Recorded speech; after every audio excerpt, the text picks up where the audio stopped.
শিশুৰ কাৰণে কৈছে আশা, যুৱকৰ কাৰণে সেৱা আৰু বৃদ্ধৰ কাৰণে বিৰক্তি। নামঘোষাই খুটি মাৰি দিছে।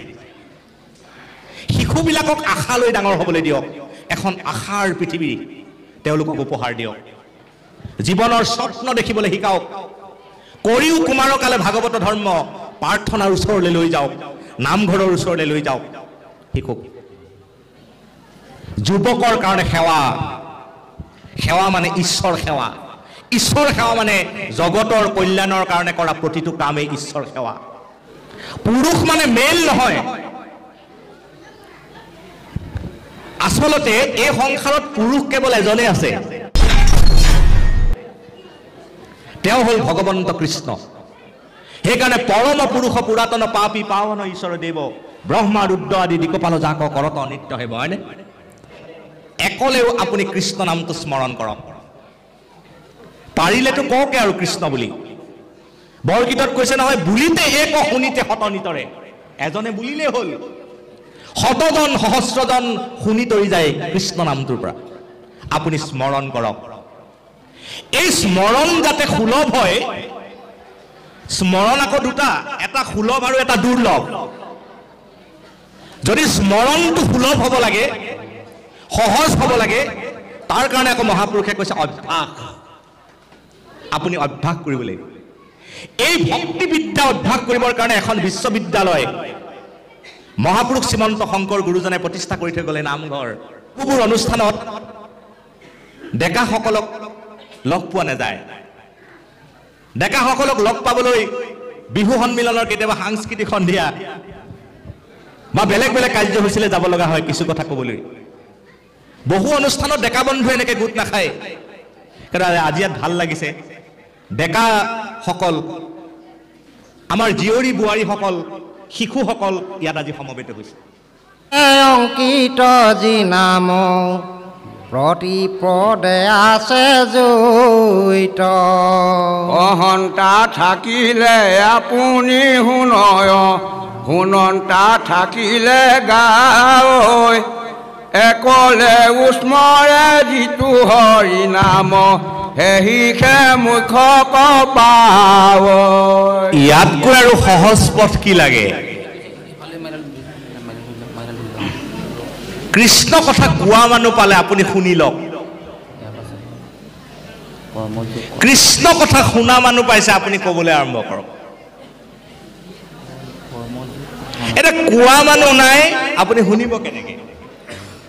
শুনা মানুহ নাই, আপুনি ক'ব কেনেকৈ? তেতিয়াও আপোনাৰ কাৰণে এটা উপায় ভাগৱতে সিদ্ধান্ত দিছে।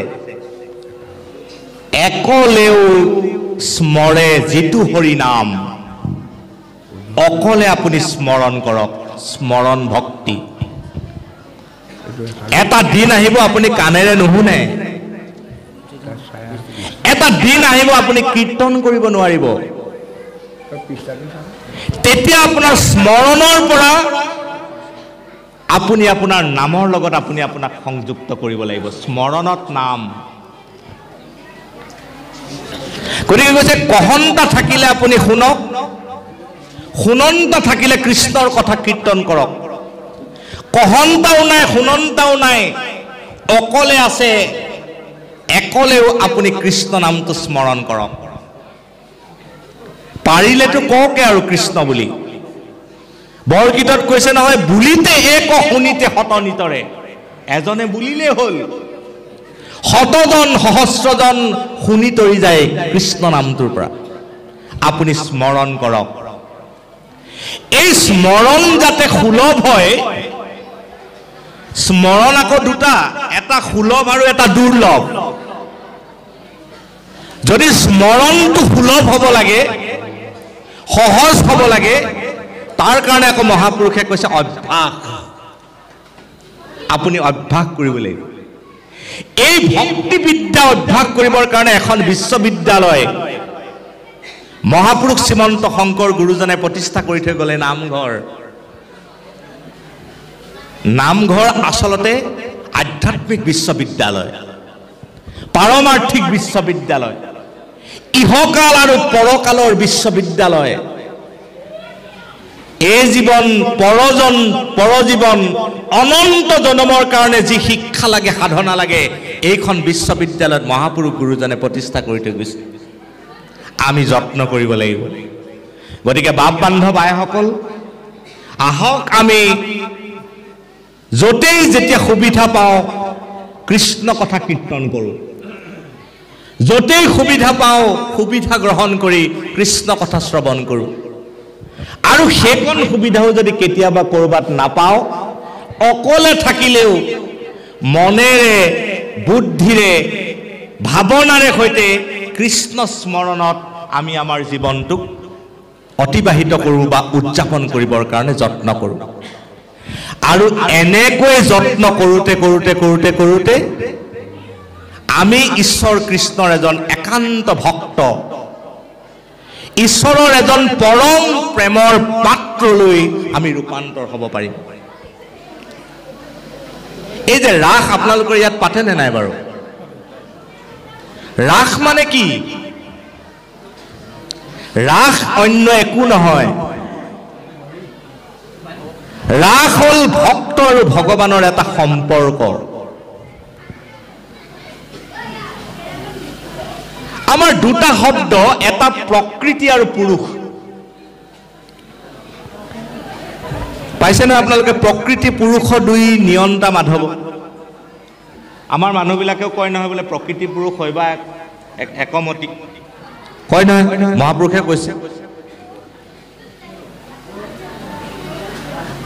প্ৰকৃতি মানে মহিলা বা নাৰী নহয় হয় আভিধানিক অৰ্থ পুৰুষ মানে মেল নহয় আচলতে এই সংসাৰত পুৰুষ কেৱল এজনে আছে তেওঁ হ'ল ভগৱন্ত কৃষ্ণ সেইকাৰণে পৰম পুৰুষ পুৰাতন পাপী পাৱন ঈশ্বৰ দেৱ ব্ৰহ্মা ৰুদ্ৰ আদি দিকপাল যাক কৰত নিত্য হেব হয়নে পুৰুষ এজনেই আৰু বাকী আমি সব প্ৰকৃতি জীৱবিলাক সব প্ৰকৃতি এই পুৰুষ পৰম পুৰুষ ভগৱন্ত কৃষ্ণ আৰু প্ৰকৃতি স্বৰূপ ভক্তৰ লগত যিটো সম্বন্ধ সেই সম্বন্ধটোৱে হৈছে প্ৰকৃত অৰ্থৰ ৰাস বা ভক্তি আৰু সেই ৰাসৰ মাধ্যমে হ'ল শ্ৰৱণ কীৰ্তন স্মৰণ বন্দন দাস্য সখিত্ব আত্মনিবেদন পদসেৱন আত্মনিবেদন এইবোৰ হ'ল মাধ্যম গতিকে সেই মাধ্যমত আমি নিজক অৱগাহন কৰি আমি আমাৰ জীৱন আৰু জন্ম সাৰ্থক কৰিবৰ কাৰণে আমি যত্ন কৰিব লাগে বিশেষভাৱে মই ইয়াত আজি যথেষ্ট সংখ্যক ডেকা বন্ধুক মই দেখা পাইছোঁ এইটো কিন্তু বৰ শুভ লক্ষণ বহুবোৰ অনুষ্ঠানত ডেকাসকলক লগ পোৱা নাযায় ডেকাসকলক লগ পাবলৈ বিহু সন্মিলনৰ কেতিয়াবা সাংস্কৃতিক সন্ধিয়া বা বেলেগ বেলেগ কাৰ্যসূচীলৈ যাব লগা হয় কিছু কথা ক'বলৈ বহু অনুষ্ঠানত ডেকা বন্ধু এনেকৈ গোট নাখায় কাৰণ আজি ইয়াত ভাল লাগিছে ডেকাসকল আমাৰ জীয়ৰী বোৱাৰীসকল শিশুসকল ইয়াত আজি সমবেত হৈছে মহাপুৰুষ মাধৱদেৱে আমাৰ তিনিওটা চামৰ কাৰণে তিনিটা কাম ঠিক কৰি দিছে সেই কথাকেইটাৰে মই ভাগৱত সামৰণি মাৰিম ইতিমধ্যে অধ্যায় পঢ়িলোঁ শিশুৰ কাৰণে কৈছে আশা যুৱকৰ কাৰণে সেৱা আৰু বৃদ্ধৰ কাৰণে বিৰক্তি নাম ঘোষাই খুটি মাৰি দিছে শিশুবিলাকক আশা লৈ ডাঙৰ হ'বলৈ দিয়ক এখন আশাৰ পৃথিৱী তেওঁলোকক উপহাৰ দিয়ক জীৱনৰ স্বপ্ন দেখিবলৈ শিকাওক কৰিও কুমাৰকালে ভাগৱত ধৰ্ম প্ৰাৰ্থনাৰ ওচৰলৈ লৈ যাওক নামঘৰৰ ওচৰলৈ লৈ যাওক শিশুক যুৱকৰ কাৰণে সেৱা সেৱা মানে ঈশ্বৰ সেৱা মানে জগতৰ কল্যাণৰ কাৰণে কৰা প্ৰতিটো কামেই ঈশ্বৰ সেৱা পথাৰত নাঙলটো লৈ কৃষি কৰাটো ঈশ্বৰ সেৱাৰ এটা উত্তম উপায়। গছ পুলি ৰোৱাটো ঈশ্বৰ সেৱাৰ এক উপায়। প্ৰাণীকুলক ৰক্ষা কৰাটো ঈশ্বৰ সেৱাৰ এটা অন্যতম নিদৰ্শন। ঈশ্বৰ সেৱা মানে এনেকৈ কেৱল কাপোৰ কানি সাজ আহাৰ্য পিন্ধি এঠাইত বহি থকাটোৱে কেৱল ঈশ্বৰ সেৱা নহয়। প্ৰখৰ ৰ'দত গাইজনীক অকণমান পানী খোৱাটো, ৰছীডাল অকণমান ছাঁ ঠাইলৈ নি দিয়াটো এটা ঈশ্বৰ সেৱা। জগতৰ প্ৰতিটো সত্য কৰ্ম, শুদ্ধ কৰ্ম, সংস্কৃতিবান কৰ্ম, অহিংসা কৰ্ম ঈশ্বৰ কৰ্মৰ অংশ। আৰু বৃদ্ধসকলক কৈছে তোমালোক বিৰক্তিতে ৰৈ দিয়া। বিৰক্তি মানে অনাসক্তি, বৈৰাগ্য। যিমান পালেও মানুহ কেতিয়াও সন্তুষ্ট নহয়। পৃথিৱীৰ আটাইতকৈ ওখ ঘৰত থকা মানুহজনেও তেওঁৰ আত্মকথাত লিখিছে মই ৰাতি শুওঁ 3 ঘণ্টা, স্লিপিং টেবলেট খাওঁ 3টা। পৃথিৱীৰ আটাইতকৈ ওখ ঘৰটোৱেও মানুহজনক 3 ঘণ্টাৰ কাৰণে অকণমান টোপনি আনি দিব পৰা নাই। শান্তি, প্ৰকৃত শান্তি, প্ৰকৃত সমৃদ্ধি বস্তুবাদত নাই। প্ৰকৃত শান্তি, প্ৰকৃত সমৃদ্ধি আছে ভক্তিবাদত। সেইকাৰণে মহাপুৰুষ মাধৱদেৱে নামঘোষাত কৈছে অসহ্য ভোগৰ মদে মত্ত হুইয়া ঈশ্বৰত পৰাংমুখ অবৈলা যিটো জন। অসহ্য ভোগত মদমত্ত হৈ যিসকলে ঈশ্বৰক পাহৰি যায় তেওঁলোকৰ অৱস্থাটো কৈছে যেন জীৰ্ণ গাই হেতু। এজনী লেৰেলা গাই যেতিয়া বোকাত পৰে তাৰ পৰা যেনেকৈ তাই উঠিব নোৱাৰা অৱস্থা হয়, সেই ব্যক্তিজনৰ অৱস্থা তেনেকুৱা হয়। গতিকে ভোগবাদে যাতে আমাক ভক্তিবাদক পাহৰাই নিদিয়ে। বস্তুবাদ ভোগবাদ একেবাৰে নালাগিব তেনেকুৱা কথা নহয়। বস্তুবাদী চিন্তা একেবাৰে অপ্ৰয়োজন তেনেকুৱা কথা নহয়।